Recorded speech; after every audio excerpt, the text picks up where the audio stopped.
Good morning everyone. నా పేరు మురళీధర్ రెడ్డి. ఈ వీడియోలో ఏంటంటే మనం kubectl ని లైనక్స్ సర్వర్లో ఎలా ఇన్స్టాల్ చేయాలో చూద్దాం.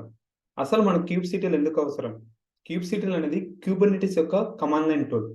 ఈ kubectl యూజ్ చేసుకొని కుబర్నెటిస్ లో ఏదైనా ఒక అప్లికేషన్ డిప్లాయ్ చేయాలనుకో, కుబర్నెటిస్ యొక్క YAML ఫైల్స్ డిప్లాయ్ చేయాలన్నా మనం ఈ kubectl అనేది యూజ్ చేసుకుంటాం. So let's see the demo. So దానికోసం ఏంటంటే నేను ఒక సర్వర్ ఆల్రెడీ క్రియేట్ చేశాను, లైనక్స్ సర్వర్. ఆ లైనక్స్ సర్వర్ పబ్లిక్ ఐపీతో నేను కనెక్ట్ అయ్యాను అనుకోండి SSH ద్వారా. ఓకే, ఇప్పుడు ఏంటంటే మనము kubectl ఇన్స్టాల్ చేద్దాం. సో దానికోసం ఏంటి, గూగుల్లోకి వెళ్ళండి. గూగుల్లోకి వెళ్ళి kubectl install in Amazon Linux అని టైప్ చేయండి. ఎందుకంటే మనం అమెజాన్ లైనక్స్ కాబట్టి అమెజాన్ లైనక్స్ అని టైప్ చేస్తే ఇక్కడ AWS వాళ్ళు ఒక డాక్యుమెంటేషన్ ఇచ్చారు, దీని మీద క్లిక్ చేయండి. చేసిన తర్వాత ఇక్కడ మీరు చూస్తే కిందికి రండి. మనకు కుబర్నెటిస్లో AWS ఈ కేసులో మనకు మల్టిపుల్ వర్షన్స్ ఉన్నాయి కదా.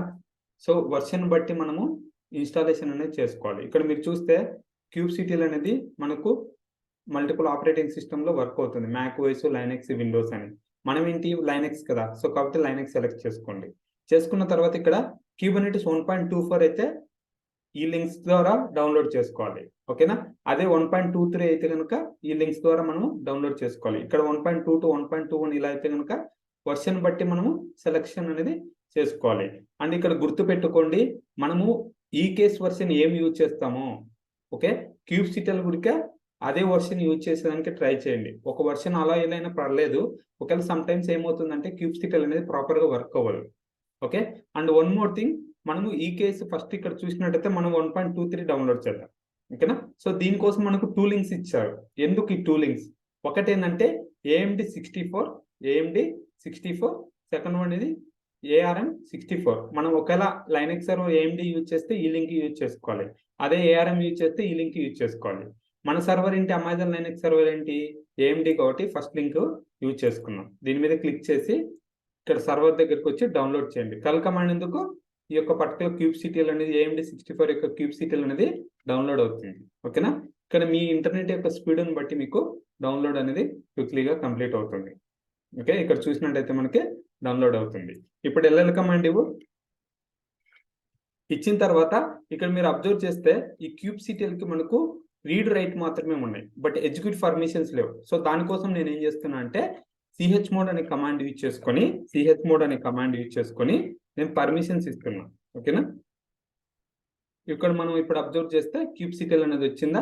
ఈ kubectl ఏంటంటే మనకు బైనరీ ఫైల్. ఇవి ఎక్కడ మనం పెట్టాలి, మనం kubectl అనే కమాండ్ రన్ చేసినప్పుడు ఎక్కడి నుంచైనా మనకు రన్ అవ్వాలనుకుంటే అప్పుడు మనం ఏం చేస్తామంటే ఈ kubectl అనే కమాండ్ ని మనం యూజర్ లోకల్ బిన్కి మూవ్ చేద్దాం. మూవ్ అనేది చేద్దాం. ఇప్పుడు మనం కరెంట్ డైరెక్ట్లో చూస్తే ఉండదు. ఎందుకు, మనకి MV కమాండ్ యూజ్ చేసాం. MV కమాండ్ ఎందుకు, ఈ kubectl ని మూవ్ చేయడం కోసం MV కమాండ్. ఎక్కడికి మూవ్ చేసాము, యూజర్ లోకల్ బిన్. ఇప్పుడు నువ్వు ఒకసారి యూజర్ లోకల్ బిన్కి వెళ్ళు, యూజర్ లోకల్ బిన్. ఓకే, ఇప్పుడు మనం చూసినట్టయితే LL కమాండ్ వచ్చిందా. kubectl నేను ఎక్కడున్నాను చూడండి, PWD కొట్టిన గురిక మనకు యూజర్ లోకల్ బిన్ లో ఉన్నాను.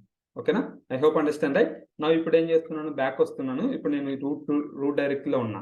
ఇప్పుడు కమాండ్ ఇన్స్టాల్ అయిందా లేదా ఎలా తెలుసుకుంటాము, kubectl అనే కమాండ్ ఇస్తే నీకు ఇన్స్టాల్ అయితే కనుక ఇక్కడ kubectl రిలేటెడ్ ఇన్ఫర్మేషన్ అనేది ఇస్తాడు. ఓకే, kubectl యొక్క రిలేటెడ్ ఇన్ఫర్మేషన్ అనేది ఇస్తాడు. అదే ఒకవేళ నీకు kubectl యొక్క వర్షన్ కావాలనుకో, kubectl version -short, okay, -short client అని ఇస్తాం. -షార్ట్ క్లయింట్ అని ఇస్తే మనకు క్లయింట్ వర్షన్ ఏంటనేది